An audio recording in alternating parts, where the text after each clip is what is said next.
민족, 민주, 항일의 역사를 찾아 나서는 빛골 광주의 바달사 TV입니다.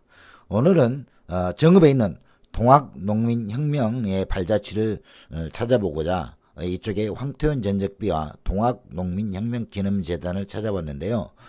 동학농민혁명기념재단은 아까 입구에서 들어오실 때 보셨듯이 공사 중이고 또한 코로나로 인해서 개관이 되지 않는 상태에 있습니다. 단지 거기 잠깐 들어가서 있었는데요. 해설사님이 계셔서 대략적인 내용은 자세하게 설명을 받아서 너무너무 좋은 일이었습니다.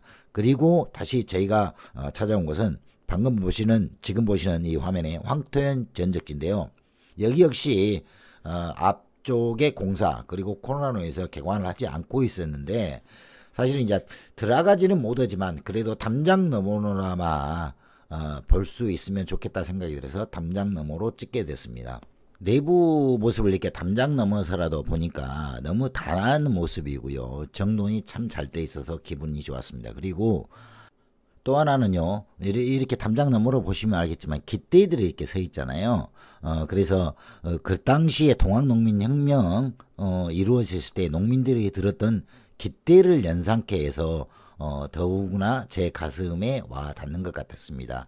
담장 너머지만 멀리서 보이는 전봉준 의사의 전봉준 장군의 그런 동상을 봐서 그나마 좀 안심이 되는데요. 워낙 거리가 멀다 보니까 잘 보이지를 않더라고요. 그래서 그런 좀 땡겨서 좀 보이기는 했습니다만 그래도 많은 아쉬움이 남았습니다.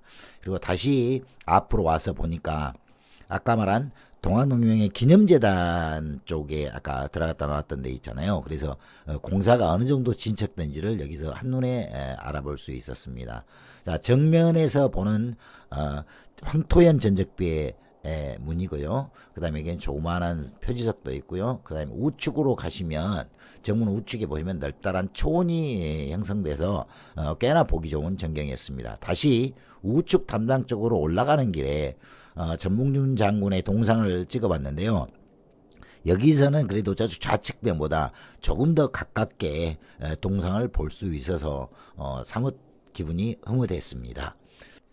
이곳 역시 조성이 잘 되어 있고요. 둘레로 이렇게 깃발들이 늘어서 있어서 농민들의 그런 봉기, 혁명 이걸 좀 더 느낄 수 있었습니다. 들어가지 못한 아쉬움을 남기고 이제 저 위에 구릉지로 올라갈 건데요. 지금 보시는 것이 기념탑입니다. 전두환 대통령이 세웠다는 기념탑이고요. 올라가는 길에 이렇게 소나무들이 쓰러져 있고 잎이 마르지 않은 상태로 봐서는 이번 태풍에 쓰러진 것 같습니다. 이 탑에 올라와서 보면요. 뒤쪽 도로에서 이렇게 올라올 수 있는 계단이 또 형성이 되어 있더라고요. 저같이 황토현에서 올라오는 길이 아직은 조성이 안 되고 그냥 올라오고 있는데요. 이게 왜 그렇게 됐는지는 잘 모르겠습니다. 가보 동학혁명 기념관이라고 되어 있고요. 기념탑이라고 되어 있고요. 여기서 이렇게 주위를 둘러보니까 거의 다 이쪽이 이제 평야지대죠.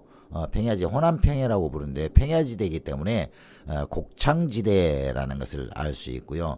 이쪽 주위에 또 배롱나무가 많이 심어져 있어서 꽃이 피고 있는 모습을 볼 수 있었습니다. 자, 그리고 이 농민 가보 동학농민혁명기념탑을 좀 촬영하면서요. 특이한 점이 이게 팔각형 기둥입니다. 팔각형 기둥으로 높이 우뚝 서 있는데요. 아까 동학농민혁명기념재단에서도 이쪽을 보게 되면 이 탑이 보여요. 환하게 보입니다. 그래서 참 찾기 쉬운데 길이 아직은 공사 중이라 낫지 않아서 아마 앞에 조성이 다 되면 바로 이쪽으로 올 수 있는 길이 생기지 않을까 그렇게 생각합니다. 자, 이제 여기를 떠나서 다음 갈 곳은 우리가 만석보 전적지를 향해 갈 건데요. 자, 이렇게 만석보 전적지를 향해 가다 보니까 갑자기 조형물이 하나 나오더라고요. 그래도 이게 너무 화려하고 멋있어서 이게 뭔가라고 상징 조형물을 한번 찾아봤습니다. 그런데 가다 보니까 지금 이 원형으로 되어 있는데요. 바닥이 여기에 그 당시에 농민혁명에 참가했던 그 주류 장수 분들이시겠죠. 이 성함들이 다 이렇게 바닥에가 밖에 있어서 어느 분이 참여를 했는지 알 수 있게끔 이렇게 해놨더라고요. 그래, 그런 게 참 좋았고요. 그 다음에 다시 올려다 보니 여기에 대한 의의와 역사, 작품 설명까지 다 되어 있는 판이 이렇게 붙어 있습니다. 그래서 쉽게 알 수 있고요. 최초 본기 상징 조형물 이곳은요. 물론 아까 판으로 된 설명도 다 보시겠지만 이 조형물 자체가 웅장하고 화려하기 때문에 눈에도 잘 띄고요. 상당히 보기가 좋습니다. 그래서 누구나 오시면 이게 지나가다가 그냥 지나칠 수 없는 그런 곳인 것 같습니다. 자, 만석보를 가다가 이렇게 보게 되는데요. 상당히 의미 있는 자리였고요. 보기보다 현대식 조형으로 세워졌어서 그렇게 뭐라 그럴까요? 가슴에 와닿는다 그럴까요? 예, 잘 지어진 것 같습니다. 그리고 여기 이제 앞쪽으로 좀 구조물이 또 하나 있는데요. 크게 화강암으로 서 있는 게 있습니다. 근데 여기는 이제 바닥에가 있는데요. 좌측과 우측에 3개 있고 좌측에는 뭐 숫자처럼 생겼죠. 그리고 멀리서 봐도 이렇게 보입니다. 근데 그가 뭐냐면 1894년 동학 농민 분기가 혁명이 일어났던 곳이고요. 그리고 동학농민의 사상, 보국왕민, 그리고 제폭구민, 또 하나 있죠. 사인여천, 저도 이제 보면서인데요. 사인여천이나 이런 글귀가 3개가 적어져 있고요. 그걸 넘어서 이렇게 오다 보면 만석보 혁파선정비가 있습니다. 그래서 만석보를 혁파했다는 선정비거든요. 그래서 만석보를 허물어 버렸다는 거예요. 동학농민들이 전봉준 장군을 주축을 하여서 이 만석보를 세워놓고 세금으로 높은 세금으로 농민들을 수탈했던 이런 만석보를 없애버린 거죠. 그래서 여기 혁파 선정비가 써 있습니다. 그리고 여기를 다 이렇게 보고 다시 이제 만석보로 가는 길이 있으니까 만석보를 찾아서 가보도록 하겠습니다. 근데 가는 도중에 보시면 이 큰 평야지대니까 평야지대 안에 옛날에 이게 평야지대 길이 있는데 만석보 탑이라는 것이 어느 눈에 띄옵니다. 근데 평야지대 한 군데 이렇게 길이 있어요. 그 길에 이렇게 내천, 강이라고 오기는 좀 모르겠는데 내천이 흐르는데 아까 지금 보시는 다리 쪽 있죠. 이렇게 입구 쪽에서 이렇게 들어오다 보시면 저쪽에 보이시죠? 거기가 이렇게 서 있습니다. 표시가. 그래서 표시적으로 쭉 들어오면 됩니다. 근데 원래 여가 이렇게 큰 길이 아니었다 그래요. 지금은 이렇게 우리가 보통 이런 길을 보고 보옆으로 나는 길이 있잖아요. 뚝방길이라 그러죠. 뚝방길인데 옛날에 아주 좁았다 그럽니다. 그런데 다시 개발을 하면서 확장을 시키고 여기에 다시 차들이 들어오고 관광객들이 또 역사를 찾는 관광객들이 와서 볼 수 있게끔 이렇게 길을 좀 넓혀놨습니다. 그래서 표지석도 있고요. 여기 가면 특히 이제 뭐냐면 지금 만석보의 그 자취는 없어졌습니다. 아까 오시면서 조형물인데서 보셨죠. 만석보 혁파 선정비입니다. 그래서 만석보는 허물어 본 거죠. 누가? 농민들이. 농민혁명. 왜? 그 만석보를 세워놓고 이렇게 농민들을 너무 괴롭히니까 아예 없는 것도 낫다. 없는 것이. 지금 보시면 이렇게 냇가가 쉽게 말하면 냇가는 아니죠. 제법 많은 물이 흘러요. 옛날에는 수량이 더 많아서 강처럼 흘렀겠죠. 이 평야지대 그 수원인데 굳이 물을 안 막아도 되죠. 다른데 보면 이제 물을 막은 거죠. 잘한 것 같아요. 지금 4대강하고 똑같은 거죠. 잘 흐르고 있는 보를 막아서 썩게 만들다든지 그 물을 막아서 물 쓰는 데 돈을 받는다든지 이런 거. 물론 이제 4대강은 뭐 돈을 받는지 안 받는지 모르겠습니다.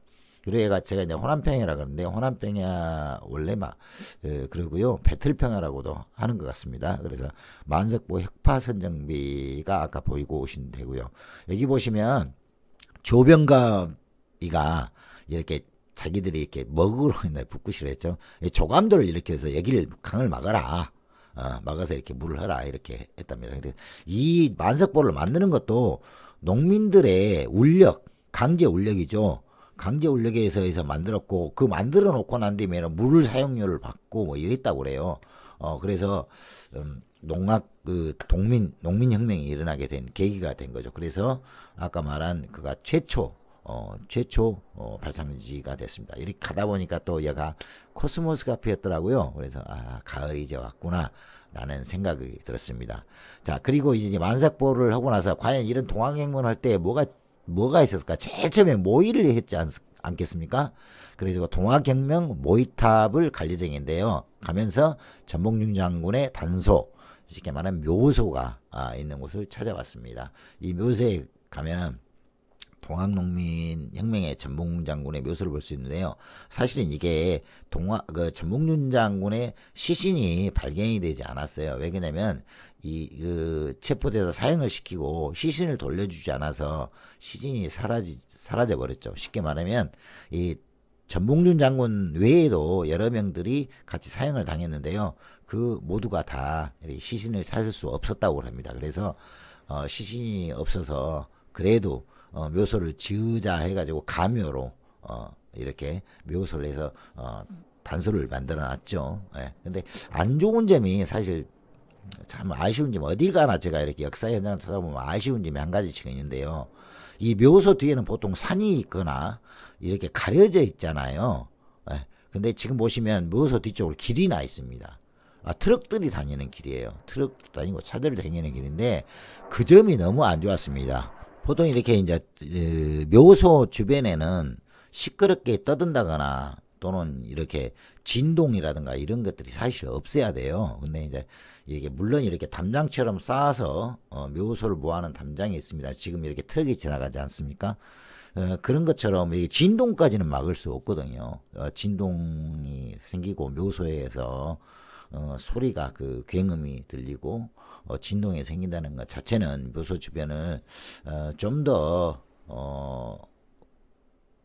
변화시키면 좀 좋지 않겠느냐 저는 생각합니다. 그리고 앞에 보시면 이렇게 배롱나무가 있고요.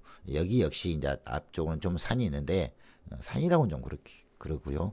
평야지대 논이 이렇게 펼쳐져 있고요. 자, 그래서 전봉준 단소를 찾고 나가다 보니까 전봉준 장군의 부모님의 묘소가 있더라고요. 그래서 묘소까지는 못 가보고 그다음에 전봉준의 생가터라고 그러죠. 예, 녹두장군 전봉준 장군의 생가터를 찾아봤습니다. 생가터 찾아봤는데요. 사실 이제 가면서 제가 미리 좀 검수를 해보니까 이게 고증을 제대로 거치지 않아서 사실은 지금은 뭐라 그럴까요? 관리라 그런 취재가 지금 잘 안 되고 있는 것 같습니다. 그래서 집안에서 이렇게 하는 것 같은데요. 그래도 이 초가집을 보니까 그래 좀 괜찮은 것 같았어요. 그래서 저도 거기다 방명록을 남기고 나오는 과정에 또 앞집을 보니까 이렇게 박이 열려 있더라고요. 여기는 그게 우물터였고요. 이 옷이 또 이제 다른 쪽을 향해서 가다 보니까 이 기념탑이 동상이 하나 있더라고요. 그래서 이게 누구 동상인가 도대체. 그래서 한번 제가 들어가 봤습니다. 태극기가 쭉 달려 있고요. 이렇게 무시 못할 그런 규모더라고요. 그래서 들어가 보니까 여기 역시 항일 운동하셨던 백성기 의사의 순국기념비였습니다. 항일 운동을 하셨던 분이고요. 꽤 넓게 자리하고 이렇게 조성이 잘 돼 있더라고요. 그래서 또 보시면 바와 같이 양쪽에 태극기가 쭉 둘러서서 이렇게 있는 게 너무 좋았습니다. 그리고 길 건너편에 이게 충원비가 있는데요. 6.25 당시 이 마을 사람들이 많이 가서 죽은 것 같습니다. 돌아가신 것 같아요. 그래서 충원탑이 앞에 서 있고요. 그 충원탑을 볼 때 가슴이 좀 뭉클했습니다. 그리고 가다 보니까 또 지사리 고분터라고 나와요. 이곳이 역사가 상당히 오래된 곳이라는 걸 새삼 느꼈습니다. 그래서 지사리 고분터라고 있는데 이 고분이 하면 이제 경주로만 우리가 보통 생각을 하잖아요. 근데 고분이 원래 4개가 있었다 그래요. 근데 도로를 확장하면서 그냥 문대버린 거죠, 하나를. 지금은 3개밖에 남아있지 않습니다. 그리고 도굴이 거의 다 도굴이 돼버렸답니다. 그래서 이것도 하나의 우리의 문화유산이고 역사인데 참 아쉬웠습니다. 그래서 일단 3개 고분터를 또 확인하고요. 한번 들어가서 보고 촬영을 했습니다. 그리고 이제 다음의 장소는 고우에는 관아터를 갈 예정인데요. 관아라 하면 경찰서죠. 지금 같으면 관아터를 갔습니다. 관아터죠. 쉽게 말하면 지금 이제 관아터라 그래 어느 정도 자취를 남아있는 줄 알았더니 없더라고요. 그래서 고부 여기 가시면 동학농민혁명 기념관이 또 하나가 있습니다. 그래서 여기는 이제 그런 기념관하고 약간 틀리 발원지 고부라 해가지고 이렇게 그 역사전 시간처럼 했는데요. 그 옆쪽에는 군기정이라는 정자가 하나 있고요. 연못 가운데 있는 정자가 있습니다. 근데 사실 이곳은 그쪽 관아의 높은 양반들이 여기서 좀 즐기지 않았을까라는 생각에서 그렇게 선뜻 마음에 가슴에 와닿지는 않았습니다. 가보니까 이제 좀 바닥도 다시 심어놓고 그랬는데요. 비석도 있고 많이 그러더라고요. 근데 너무 배가 고파서 거기보다 더 밥을 먹으러 들어가는데 간판도 없는 집인데 냉면이 너무너무 잘하더라고요. 맛있더라고요. 셀프 백반 6,000원, 가격도 싸고요. 그래서 배를 허기를 채우고 다시 관아터를 찾아갔습니다. 아유, 냉면이 나오네요. 관아터를 찾아갔는데 제가 사실 이게 가다 보니까 관아가 아닌 거예요. 뭐 향교라고 써져 있어요. 그래 이제 서원이죠, 서원. 서원 이제 향교인데 향교를 가다 보니까 이게 관아인 줄 알고 왔는데 향교예요. 그래서 관아가 어디답니까? 그 이제 동네 어르신들 물어봤더니 지금 학교 자리가 관아랍니다. 고부 관아터. 이 고부 관아는요, 사실 조병갑의 수탈과 탐욕의 대상이 되었죠. 근데 이게 이제 그 일제 시대 때 민족 말살 정책에 의해서 관아가 없어져 버렸죠. 사라져 버리고 그 자리에 학교로 세웠습니다. 그래서 학교의 그런 설립 기념탑만 보고 동학농민혁명 모의탑 쪽으로 갑니다. 가는 길에 동학농민정보관이 있고요. 그 앞에 무명 농민 혁명가들의 그런 탑들이 비들이 서 있더라고요. 그래서 여기도 꼭 한번 들려서 살펴봐 주시기 바랍니다. 그리고 이 동학농민 그 무명탑인데요. 잘 돼 있고요. 다음 보시는 곳이 동학혁명 모의터입니다. 모의탑인데요. 여기서 최초로 동학혁명을 몰리했던 곳이라고 하죠. 그래서 여기 밑에 약간 내려가시면 보시는 바와 같이 동학혁명 모의 장소가 있고요. 여기서 사발통문이 작성이 됐다고 하죠. 사발통문이 작성해서 나갔습니다. 자, 여기까지 오시고요. 사발통문 보시고요. 현장 음성으로 넘어가겠습니다. 지금까지 동학농민혁명 전적지를 돌아왔는데요. 이 정읍에 있는 동학농민혁명지를 거의 다 돌았습니다. 아침 9시부터 출발해서 이 정읍 쪽에 있는 동학혁명의 여기 최초 모의장소죠. 최초 모의장소에서부터 시작해서 저 밑에 있는 그 사발통문을 작성했던 집, 그리고 전북농장의 고부관아는 지금은 없어졌습니다만 고부관아로 해서 이 모든 것을 다 돌아다녔는데요. 차후에 편집을 해서 또 올려드리도록 하겠고요. 또 중간중간 사진을 찍어 놓은 것이 있기 때문에 실방송 중에 사진과 함께 설명을 곁들이면서 방송을 해야 되겠습니다. 자, 오늘은 여기까지고요. 햇살이 많이 뜨겁네요. 완연한 가을 날씨고. 또 현장에 가서 방송으로 다시 뵙겠습니다. 감사합니다.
시절을